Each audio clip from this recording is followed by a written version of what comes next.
Ing jaman semono ana wong wadon kang ayu banget. Jenenge Dewi Sinta. Dewi Sinta manggon ing alas Dandaka kaliyan bojone Raden Rama Wijaya lan adhine Laksmana.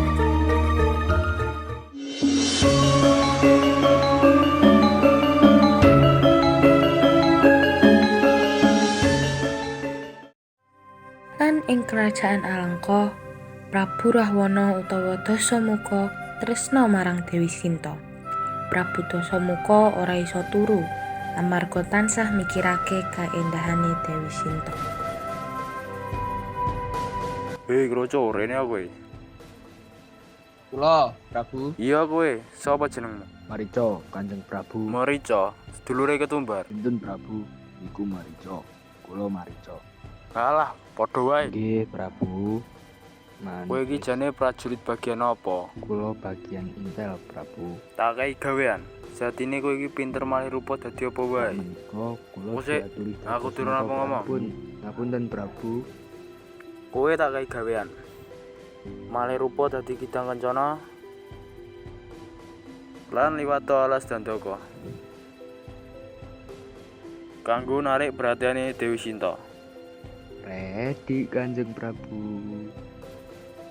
Sauntara ing alas Dandaka, Raden Rama Wijaya lan Dewi Sinta lagi omongan. Kang Mas Romo, kawula wingi mlampah-mlampah malah kepanggih wedoren gede banget. Dewi Sinta kepengin ta lah. Sejatine enggih Kang Mas. Ya wis aku tak mangket duren, kowe ndek kene wae dikancani dene adikku. Wonten dawuh napa, Kakang? Kowe ning kene wae aja genen Mbak Yumi iki, aku tak jikuk duren. Oh nggih, Kakang, kula nitip nggih. Nitip apa? Nggih, duren niku mau lho, Kakang. Ya jipuk dhewe nek gelem. Setunggal mawon le, Kakang. Megah wis menengo, aku arep jikuk duren kanggo Sinta sing paling ayu sak donya iki. Setelah ngene iki nek wis bujin. Kala Marica wis mlebu menyang alas Dandaka. Banjur ubah wujud dadi kidang kencana kang wulune emas. Kang Mas, menika lho wonten kidang apik. Kula pengen kidang niku Kang Mas. Weh, apike Ramcah. Kose-kose iki sidane duren apa kidang? Kidang menika mawon Mas. Monggo unik, ya wis tak budal. Nggih sing hati-hati nggih Mas. Sing tenang ditaku.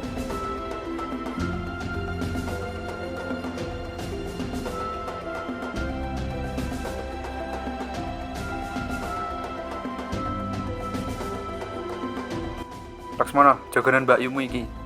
Nggih, Kakang, siap. Alah, ra sudah mangan duren iki. Banjur Rama Wijaya ngoyak kidang kencana. Amarga lincah, pungkasane Rama mentangake busur nguculi anak panahe kanggo nglumpuhake kidang kencana. Panahe Rama nancep ing gulune kidang kencana lan bali menyang wujud asline yaiku Kala Marica. Laksmana, tulungan aku. Laksmana, tulungan aku. Laksmana, jajal rungokno kae.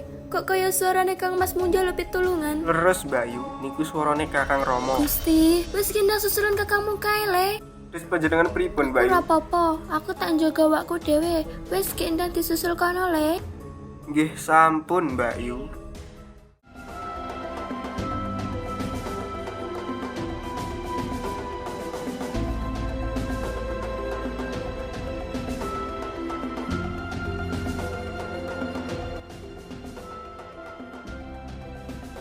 Kula nyuwun panjenengan ampun medal saking bunderan sekti kang kula damel niki. Iya, wis kendang susulan kono cepet.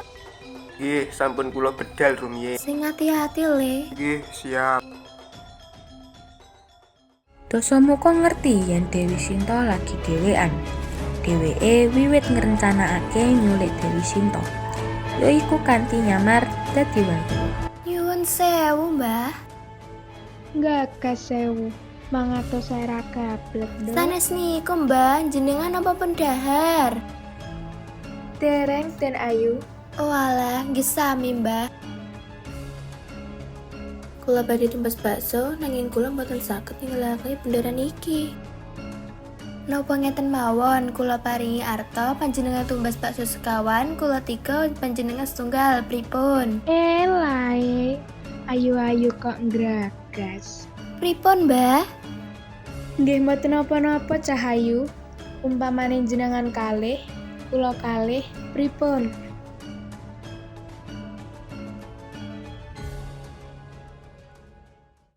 Ing dalan menyang kerajaan Alangkadiraja, Rahwana dicegat déning manuk Garuda sing jenenge Jatayu. Hei, mikir kowe.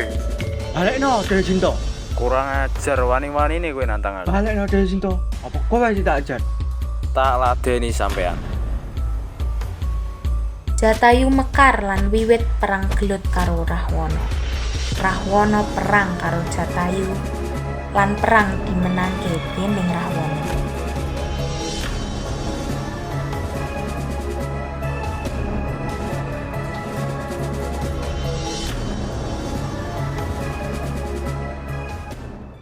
Laksmana akhirnya ketemu karo Rama Wijaya.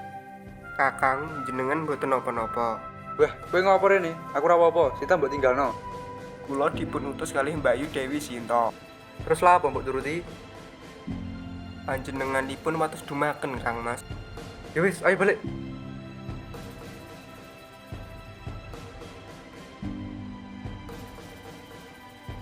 Wah, baby Sinta hilang. Rama lan Laksmana ketemu karo Jatayu sing babak belur. Sik talah niku kados Jatayu Kang Mas. Ndi sih, ran apa-apa? Niku le Kang Mas.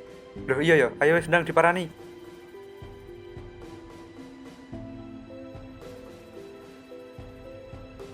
Jatayu, kowe tau sing nyulik Sinta? Anu piye sih? Ngomong sing jelas. Dewi Sinta digawa Rahwana.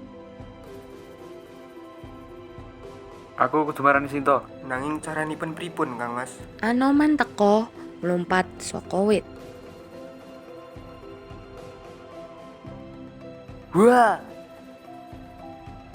Niku ketek, Kang Mas, sanes bajing. Punten, kula tingali kok jenengan kok suwedhi banget. Ngene, satenane aku lagi ana masalah. Wis, mesti wedokan iki. Loh, kok weruh? Panjenengan kan ganteng, mboten kados kula. Alhamdulillah nyadar. Dadi ngene, Man. Loh, Kok man sih? loh, jenengmu kan Anoman to ya? Weh, lah nggih. Lanjut pripun? Ngene, Man. Sinta diculik marang Rahwana. Jangkrik. Tenan ta lah. Lha apa tahu to aku ngapusi?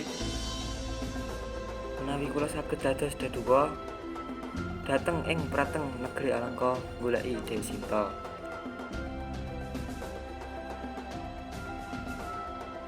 Yo ngati-ngati, ali-ali iki atur marang Dewi Sinta. Mersakaken dawuh. Nalika diculik lan didelikke déning Rahwana, Dewi Sinta dikancani kaliyan adine Rahwana. Kira-kira Kang Mas Rama nyusul aku pora ya? Panjenengan boten sah kuwatir. Kula ngertos sejatine Prabu Rama.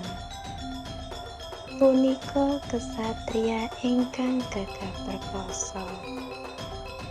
Mesti nyusul panjenengan Dewi Sinta.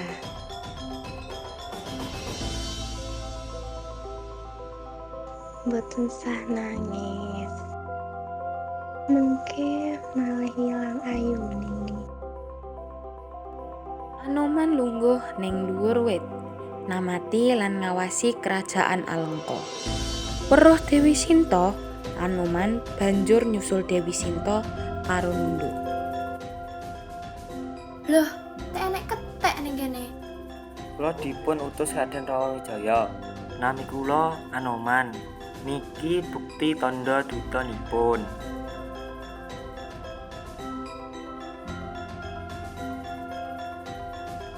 Ana wigati apa Anoman? Estunipun boten dangu malih. Raden Ramawijaya badhe nungsul Dewi Sinta. Matur sembah nuwun Gusti, ya wis ndang baliya sing ati-ati ya. Matur nuwun Kusuma, Dewi Sinta, kula nyuwun pamit. Ing gapura Taman Argasaka, Anoman ora sengaja ketemu Indrajit. Hei, ketek, kok iso kowe mlebu kene? Ya iso lah, Kan aku cerdas ra kaya kowe. Po ancen kedhak randi udel. Banjur dadi perang antarane prajurit Rahwana lan Anoman. Anoman kecekel banjur ditaleni lan arep diobong. Prajurit Rahwana padha ngumpulake kayu kanggo ngobong Anoman. Geni wis murup nanging Anoman ing geni ora iso mati. Malah dadi luwih kuat. Banjur Anoman ngobrak-abrik tumpukan geni lan alengka kobong.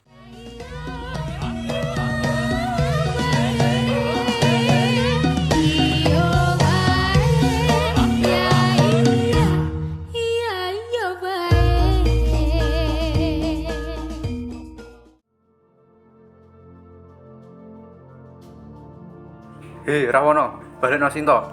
Ora segampang iku. Rawi-rawi rantas malang-malang putung. Tak ajar kowe ngasih mati. Rama Wijaya nututi Dewi Sinta lan njupuk bali saka tangane Rahwana.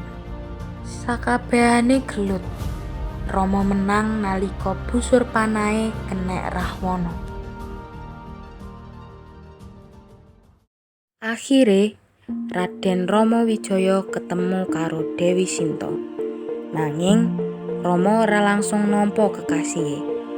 Rama ragu-ragu karo kesuciane Sinta. Rama njaluk Sinta mbuktekake kesuciane. Dewi Sinta ngobong awake dhewe kanggo mbuktekake kesuciane. Dewi Sinta kebukti suci.